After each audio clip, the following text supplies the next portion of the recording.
Baik, terima kasih Bapak Ibu. Assalamualaikum. Waalaikumsalam. Apa kabar? Luar biasa. Yes. Yakin esok sukses. Baik, terima kasih Bapak Ibu, Pak Simon. Ya. Ini sesepuh nih ikut ya. Terima kasih Pak Simon. Terima kasih banyak. Terima kasih Bapak Ibu, Ibu-ibu yang paling banyak. Terima kasih atas partisipasinya dalam kegiatan pengimbasan. Ini sebenarnya adalah kegiatan guru penggerak untuk sekolah, kemudian untuk kelas. Nah, ini tugas saya adalah untuk melakukan kegiatan seperti ini kedepannya, supaya misalnya ada pergerakan-pergerakan, terutama sebagai calon guru penggerak. Nah, ini adalah untuk memenuhi tugas dan untuk kegiatan-kegiatan kita yang lakukan di sekolah kita sendiri. Baik, yang pertama, slide pertama ini saya akan menampilkan bagaimana posisi kita sebagai budaya kontrol. Nah, budaya kontrol ini adalah budaya positif dalam kehidupan sekolah. Nah, pada saat ini kita mengenal kurikulum merdeka. Nah, bagaimana budaya positif ini terwujud? Ada poin-poinnya. Yang pertama adalah disiplin positif dan nilai-nilai kebajikan yang kita terapkan di kelas. Yang kedua adalah bagaimana teori motivasi, hukuman dan penghargaan dan restitusi. Jadi kita ini masuk ke teori yang mana yang sering kita lakukan dalam kehidupan sehari-hari kita di kelas. Yang ketiga, keyakinan kelas. Nanti kita sepakat ya sebagai wali kelas ya, atau keyakinan sekolah maupun keyakinan kelas sebenarnya. Nah, kita sebelum memberitahu atau memberi hukuman dan sebagainya, tapi kita buat keyakinan dulu pada siswa kita, pada murid kita. Kemudian keempat, kebutuhan dasar manusia. Kemudian yang kelima adalah restitusi. Nanti ini yang akan kita pelajari pada tahap pengimbasan ini. Kita langsung saja, ibu-ibu, bapak-bapak, yang terima kasih. Ini dia. Poin yang pertama, ya, teori disiplin positif ini ditemukan oleh seorang doktor, ya, William Glasser. Dia mengilusikan bahwa murid ini, ya, kadang kita pikir guru sebagai pengontrol murid, kemudian dia juga mengilusikan bahwa membuat orang merasa bersalah dapat menguatkan karakter. Ini kan pikiran kita. Kemudian bahwa orang dewasa memiliki hak untuk memaksa murid terutama. Nah, kebanyakan kesengsaraan manusia disebabkan oleh orang-orang yang lain. Padahal ya, untuk mengontrol orang itu adalah dia sendiri sebenarnya, bukan kita. Kita sebagai penuntun, ya, sebagai pengendali dalam perilaku seseorang itu sendiri. Jadi sebenarnya hukuman dan sebagainya itu jerah saat itu dan takut kepada orang tersebut, tetapi setelah di luar itu dia tidak akan takut lagi, karena beda orang, beda pandangan. Seperti misalnya ya, mungkin siswa atau murid takut dengan Pak Simon, tapi sekali dengan saya dia tidak takut lagi. Kenapa? Kena kontrol tadi. Jadi itu pendapatnya si William Glasser. Kemudian yang berikutnya, ini tahapan teorinya sebenarnya. Ada stimulusnya, ada teori kontrolnya. Nah, Bapak Ibu, pada tahap ini kita sebenarnya lebih pada teori kontrolnya dibandingkan stimulusnya atau stimulus respon. Jadi siswa ini diberi respon terus pada kita, tapi tidak ada kontrolnya. Maka pada realitanya kadang hal ini terjadi di masyarakat, ya, mereka ini hanya takut pada aturan, tetapi pada diri sendiri tidak takut. Maka tindakan mereka akan lebih ganas ketika mereka di luar. Nah, ini yang dimaksud dari pendapatnya Stephen, ya, tentang teori kontrol. Kemudian berikutnya, ya, makna disiplin, ya. Dalam kehidupan sehari kita pasti mengenal makna disiplin. Nah, kalau kita Bapak Ibu melihat bahwa ketika mendengar kata disiplin itu, apa yang terbayang di benak? Masuk waktu, taat aturan, ya. Apa yang terlintas di pikiran kita? Tadi banyak hal, ya kan? Kemudian kebanyakan orang berpikir bahwa menghubungkan antara disiplin dengan tata tertib, teratur, dan kebutuhan pada peraturan. Nah, kata disiplin juga sering dihubungkan dengan hukuman. Padahal itu sungguh berbeda, karena belajar tentang disiplin positif tidak harus dengan memberi hukuman. Bahkan justru itu adalah salah satu alternatif terakhir kalau perlu tidak digunakan sama sekali. Kalau perlu, tapi kalau diperlukan ini kebalikannya. Nah, menurut Ki Haji Dewantara mengatakan bahwa di mana ada kemerdekaan, disitulah harus ada disiplin yang kuat. Sesungguhnya ini bersifat, ya, tidak terlalu mengikat, tetapi intinya kepada kita bahwa Bapak Ibu pemikiran kita adalah peraturan yang kita buat dalam suasana apa saja. Nah, kita dikatakan merdeka, tetapi tidak menderita, itu maksudnya. Tapi kan kadang-kadang kita merdeka tapi menderita. Ini yang terjadi baik Bapak, Ibu, guru atau murid. Baik, kemudian teori motivasi, ya, teori motivasi, hukuman dan penghargaan atau restitusi. Ini teori yang disampaikan oleh beberapa budaya positif yang dikembangkan oleh semua sekolah yang sudah mulai berkembang saat ini. Kemudian ada pendapat lagi di sini, ya, biasanya adalah 3 motivasi perilaku manusia untuk menghindari ketidaknyamanan atau hukuman, ya kan? Kemudian untuk mendapatkan imbalan atau penghargaan dari orang lain, untuk menjadi orang yang mereka inginkan dan menghargai diri sendiri dengan nilai-nilai yang mereka percaya. Nah, ini 3 motivasi perilaku manusia. Jadi manusia ini perilaku biasanya adalah 3 disiplin, berarti supaya tidak ada hukuman, disiplin supaya dapat penghargaan, disiplin ya menghargai diri sendiri atau nilai yang mereka percaya. Baik, ini teori sedikit, hukuman, konsekuensi, dan restitusi. Nanti kita sebenarnya diarahkan untuk yang ketiga. Ya, Bapak Ibu nanti diarahkan yang ketiga. Karena kalau konsekuensi adalah hasil atau akibat dari suatu tindakan yang dibuat berdasarkan keputusan. Kemudian konsekuensi bentuknya negatif diberikan sebagai respon tindakan melanggar, maka hukuman. Nah, yang mau disampaikan saat ini adalah restitusinya. Proses yang menciptakan kondisi bagi murid untuk memperbaiki kesalahan mereka, sehingga mereka bisa kembali pada kelompok mereka dengan karakter yang lebih kuat. Nah, karakter yang lebih kuat. Jadi mereka ini sebenarnya adalah dari dirinya sendiri, bukan dari paksaan. Jadi kita membimbing saja sebenarnya. Nah, ini yang maunya kurikulum ini. Jadi hukuman, konsekuensi, dan restitusi. Berikutnya, nah ini hukuman dan konsekuensi. Bagaimana kita membentuk suatu bagian antara hukuman dan konsekuensinya? Ya, ada hukuman, ada konsekuensi. Nanti kita akan coba dulu melihat ini bagian hukuman dan konsekuensi. Ada proses pembelajarannya,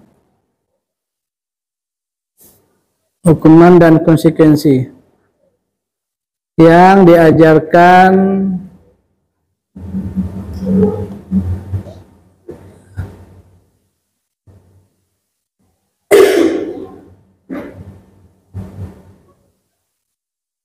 ada di poin 11.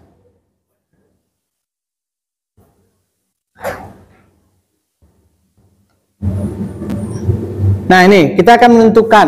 Contoh misalnya, Bapak Ibu bisa melihat, misalnya Bapak Ibu kalau mencatat 100 kali dalam buku, kalimatnya saya tidak akan terlambat lagi karena terlambat ke sekolah. Itu kira-kira hukuman atau sanksi atau konsekuensi?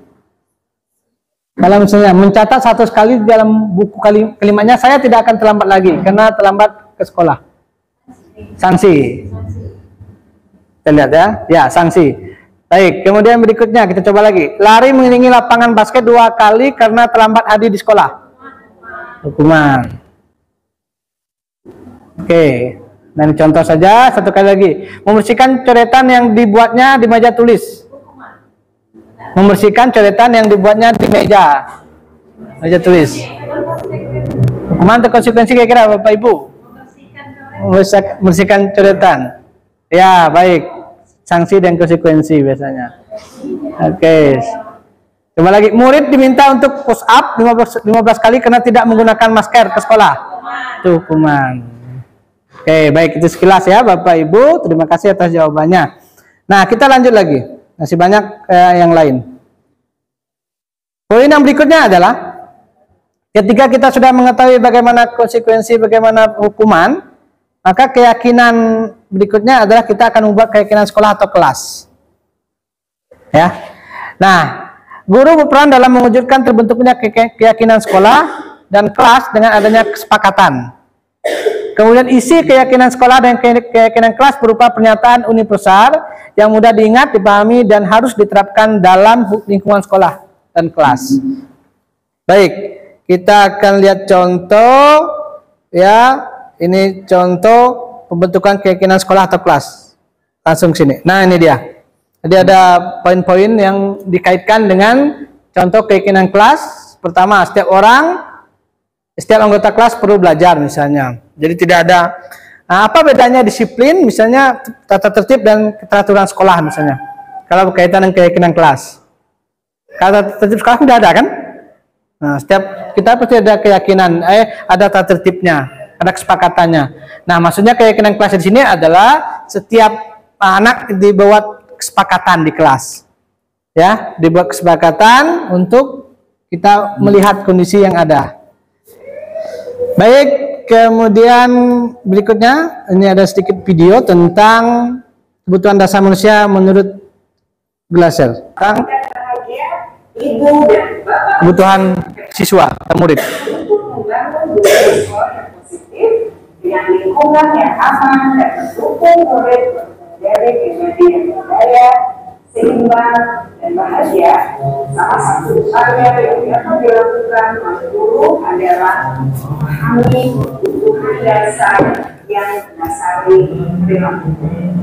Pada video kali ini kita akan membahas tentang 5 kebutuhan dasar manusia.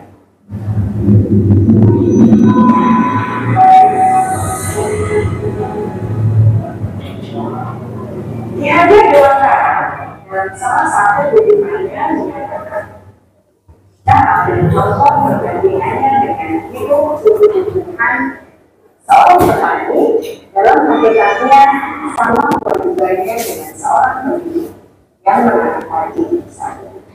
Hanya dapat menuntun tubuhnya, dia dapat memperbaiki kondisi tanah, melihara tanaman padi, dan air, meski buah-buah atau jamur-jamur yang tergabung di tanaman padi, dan lain sebagainya. Ketika guru memahami kebutuhan apa yang mendasari perilaku murid, guru berusaha mengukur dan mendukung murid dalam memenuhi kebutuhannya secara positif. Pada hakikatnya, guru tersebut ibarat seorang petani sedang berusaha memahami kebutuhan masing-masing tanaman. Ia berusaha memenuhi kebutuhan tanaman tersebut dan dapat tumbuh dengan subur dan maksimal. Dr. William Glasser, seorang psikiater dari Amerika Serikat, menyatakan bahwa seluruh tindakan manusia memiliki tujuan tertentu, yaitu memenuhi kebutuhan dasar. Ketika kelima kebutuhan dasar telah terpenuhi secara memadai, maka murid akan tumbuh dengan seimbang dan sebaliknya, jika kebutuhan dasar tidak terpenuhi dengan baik, maka seseorang akan mengalami negatif, bosan, sedih, dan kecewa. Maka mereka dapat melakukan perbuatan yang bertentangan dengan nilai-nilai kebaikan atau melanggar peraturan. Dengan kata lain, perilaku buruk seseorang biasanya adalah respons dari kebutuhan yang tidak terpenuhi. Namun, mereka tidak tahu cara untuk menyelesaikan. Ada kebutuhan dasar manusia menurut Dr. William Glasser, yaitu yang pertama, kebutuhan untuk bertahan hidup atau survival. Kedua, kebutuhan untuk merasa diterima atau love and belonging. Yang ketiga, kebutuhan akan kebebasan atau freedom. Yang keempat, kebutuhan akan kesenangan atau fun. Dan kelima, kebutuhan akan kekuasaan atau power.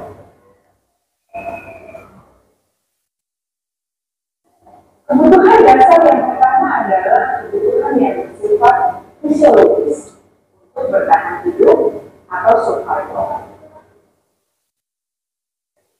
Misalnya, kesehatan, rumah, dan makanan. Kebutuhan biologis sebagai bagian dari proses reproduksi termasuk kebutuhan tetap bertahan. Kebutuhan untuk merasa aman juga termasuk dalam kebutuhan ini.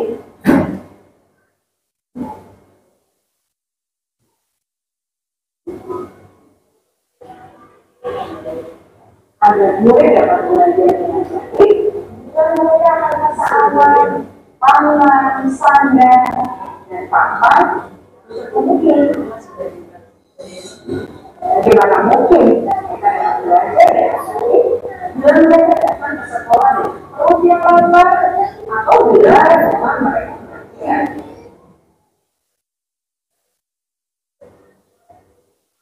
Setelah kita mengetahui kebutuhan pertama yang sebagian besar bersifat fisiologis, mari kita lihat kebutuhan kedua sampai kelima yang semuanya berhubungan dengan psikologis. Mari kita lihat kebutuhan yang kedua, yaitu kebutuhan akan perasaan diterima di kelompok atau komunitasnya atau kebutuhan dalam biologi. Kebutuhan ini memiliki keinginan untuk tetap terhubung dengan orang lain, seperti teman, keluarga, teman kerja, dan kelompok di mana kita berada. Setiap murid ingin menjadi bagian yang berharga dari kelas dan juga sekolah. Mereka juga ingin diterima oleh orang lain dan kelompoknya. Bahkan, murid yang terlihat paling kuat pun jauh di dasar hatinya pasti ingin merasa diri. Sebagai guru, seharusnya kita dapat menerima murid kita sesuai dengan programnya. Karena setiap murid adalah unik. Mereka memiliki kekuatannya masing-masing, sehingga guru seharusnya bisa menciptakan kesempatan murid kolaborasi dan memiliki ikatan emosi satu sama lain. Murid-murid yang memiliki kebutuhan yang besar untuk merasa diterima, biasanya mereka belajar karena suka pada gurunya. Mereka juga suka bekerja dalam kelompok. Kebutuhan yang ketiga adalah kebutuhan kebiasaan. Kebutuhan buat murid harus diberi kesempatan untuk berbuat pilihan dan bertanggung jawab atas pilihan yang mereka. Beri mereka kebebasan bukan berarti membiarkan mereka melakukan apa saja mereka mau, melainkan lebih memberi mereka kesempatan untuk membuat pilihan, menyuarakan pendapat mereka dan percaya diri, memberi mereka kesempatan untuk mencoba hal-hal yang baru. Pembelajaran dengan metode yang beragam dan menarik juga akan memenuhi kebutuhan murid tentang kebebasan ini. Pembelajaran berdiferensiasi, di mana guru menyediakan beberapa jenis tugas yang bisa dipilih oleh murid sesuai dengan program, sangat baik untuk mengembangkan murid menjadi lebih mandiri dan memiliki motivasi karena kebutuhan tentang kebebasan pada dasarnya adalah kebutuhan untuk mandiri, memiliki otonomi, memiliki pilihan, dan mampu mengendalikan arah.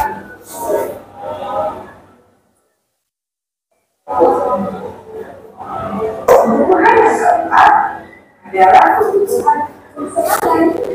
Belajar pada ibu tanpa rasa senang. Maka menjadi belajar. Belajar membutuhkan kebutuhan akan kesenangan dengan belajar. Jangan sekalikan kebutuhan murid merasa seperti luas. Sebagai guru, jangan ragu dengan sengaja masukkan kegiatan yang menyenangkan dalam kelas. Murid-murid dengan kebutuhan dasar kesenangan yang tinggi ini menikmati apa yang mereka lakukan.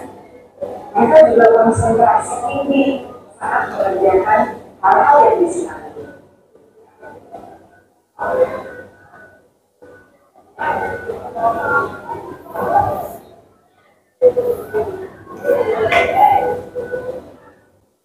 Kebutuhan yang kelima adalah kebutuhan akan penguasaan.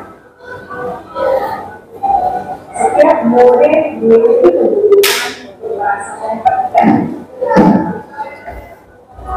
Jadi terakhir diakui pencapaian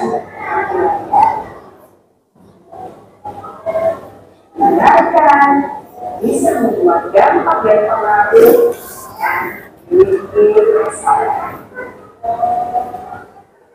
Mereka sebaiknya diberi kesempatan untuk membuat keputusan tentang hal-hal yang penting, ya, tidak merasa dikontrol.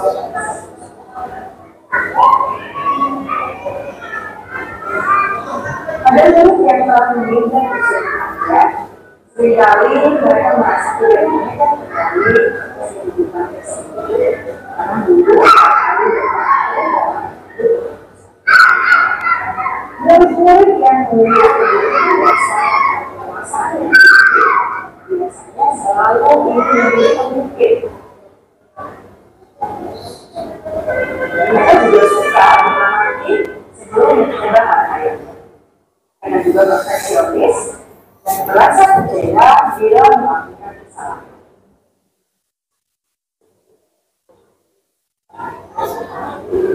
Ibu dan bapak guru sangatlah penting bagi kita untuk mengetahui kebiasaan berpikir agar kita memahami alasan dibalik sikap dan tindakan. Bila murid berperilaku buruk atau melanggar peraturan sehingga biasanya tidak sesuai dengan tuntutan, maka guru harus mencari tahu alasan yang didasari dengan dan kebutuhan apa. Melalui percakapan dengan guru dalam pendekatan disiplin positif, murid dapat diajar sikap efektif dalam mengenali kebutuhan dan usaha mereka memenuhi dan mendasari tindakan mereka. Jika guru mengabaikan perilaku murid, maka perilaku tersebut akan berpengaruh pada suasana kelas yang kurang kondusif yang akan berpengaruh pada tujuan dari pendidikan. Ibu bapak guru hebat, mari kita menjadi guru yang lebih baik dengan memahami kebutuhan dasar untuk kita senantiasa mendidik mereka menjadi pribadi yang berdaya, seimbang, dan bahagia. Salam dan bahagia, ibu dan bapak guru hebat.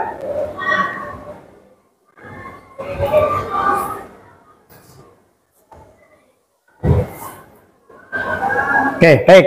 Terima kasih Bapak Ibu. Ini tadi adalah kebutuhan dasar manusia yang harus dipenuhi, termasuk murid kita. Nah, ketika kita mampu memenuhi kebutuhan itu, maka mereka akan merasa nyaman, senang berada di kelas. Tetapi kadangkala kita untuk memenuhi kebutuhan itu kan harus bekerja sama, ya, tidak cukup sendiri. Kadang kita sudah memenuhi kebutuhan yang satu, tapi masih ada kebutuhan yang lain yang belum terpenuhi. Nah, ini yang harus kita pecahkan bersama. Memang harus adanya kesepakatan dan kompakan dalam proses pembelajaran. Baik, ini sekilas. Kemudian posisi kontrol, ya. Ini ada videonya, tapi kita lewatkan saja. Nah, ini yang dimaunya kita sebenarnya pada posisi kontrol ini adalah peserta didik ini dikenal dengan proses untuk mengatasi masalah peserta didik, terutama murid. Ada namanya segitiga restitusi. Jadi kita menyelesaikan masalah peserta didik ini bertahap. Yang pertama kita akan menstabilkan identitas. Jadi ketika siswa masalah itu kita stabilkan dulu.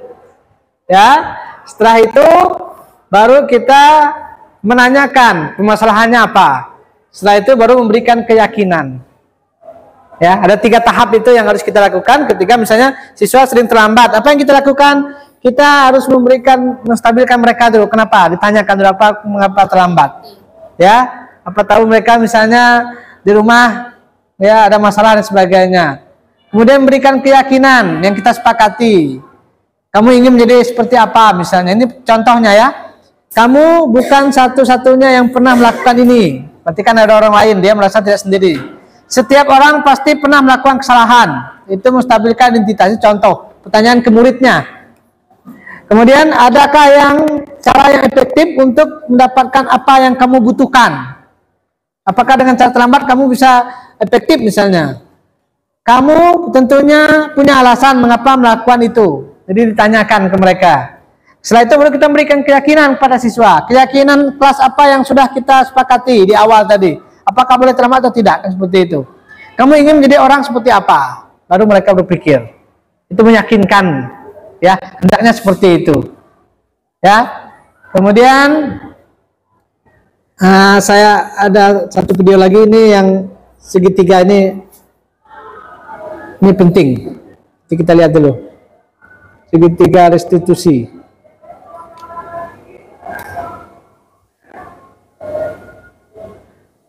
Segitiga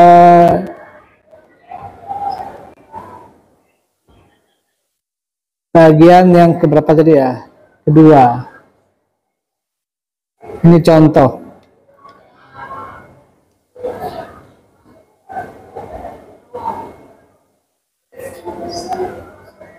Ini kurang lebih 10 menit. Sebentar ya. Salam dan bahagia Ibu dan Bapak Guru hebat. Pada video kali ini kita akan membahas tentang salah satu program disiplin positif yang diterapkan di lingkungan sekolah yang dikenal dengan nama restitusi. Nah, ini segitiga restitusi. Jadi kita lihat contoh bagaimana mereka memberikan penjelasannya. Landaskan pada teori ontologi. Segitiga restitusi adalah suatu proses dialog yang dijalankan oleh guru atau orang tua agar dapat membersihkan mulut yang mandiri dan bertanggung jawab. Pada saat dia di posisi manajer, aspek yang digunakan pada guru adalah motivasi intensif, sehingga pengalaman nilai-nilai kebaikan dapat tumbuh dan berkembang menjadi suatu kebiasaan positif yang akhirnya menentukan. Proses dialog ini terdiri dari 3 langkah yang dikembangkan pada puncak sisi pada segitiga restitusi. Sisi pertama adalah menstabilkan identitas. Sisi yang kedua adalah validasi tindakan yang sama. Dan sisi yang ketiga adalah keyakinan. Ibu dan Bapak Guru, berikut ini akan menunjukkan bagaimana seorang guru adalah sisi manajer menggunakan penerapan segitiga restitusi. Ini bukan hanya di sekolah, sebenarnya di rumah juga bisa.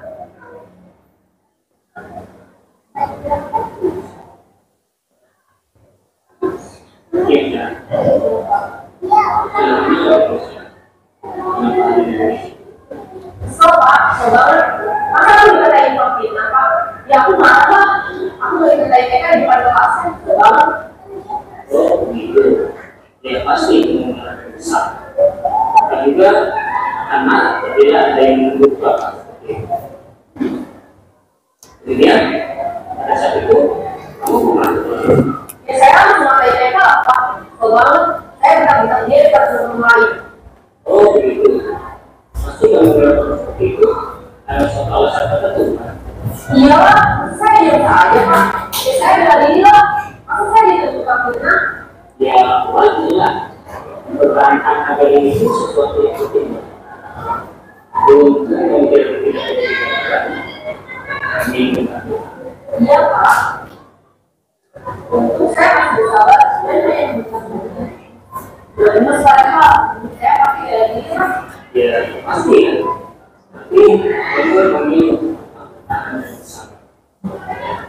kami memilih untuk tidak berbuat lebih parah. Nah, sekarang coba kita lihat lagi tindakan kamu yang mengatakan jelas. Tindakan kamu itu kira-kira sesuai dengan keyakinan pas atau lebih pamit. Enggak Pak. Pakai Pak di rumah. Jadi keyakinan atau prinsip mana yang sesuai dengan keinginan kamu. Ya, saya sebenarnya satu beli orang lain. Mungkin satu saya menjadi jadi dari program itu Kamu yang ini ada orang itu seperti bapak. yakin lah Pak. Iya, setuju. Kita harus saling menghargai. Namun ada juga keyakinan yang ini perlu kita Kemudian tugaskan mana? Ya, saya tuh kalau dilatih mulai Senin diskusi. Saya contoh Kira-kira kamu bersedia memperbaiki masalah ini tidak? sebenarnya Pak.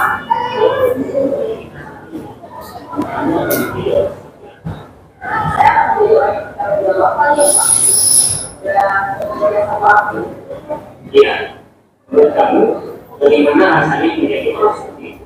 Saya Pak, bangga bisa bersama dengan Baiklah kalau begitu. Yuk kita pikirkan bagaimana memperbaiki masalah ini.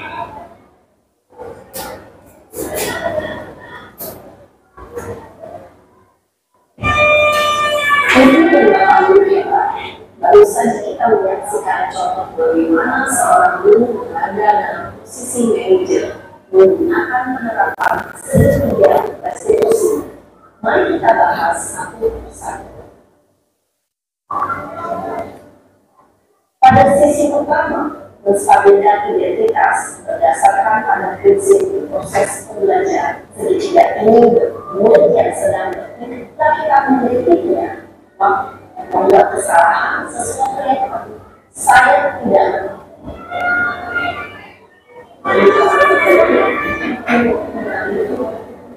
pernyataan itu bisa mempelajari sebuah teknik kontrol yang siap memainkan yang atau memainkan yang tidak mengindikasikan waktu dan pihak yang membuat kesalahan. Hanya kata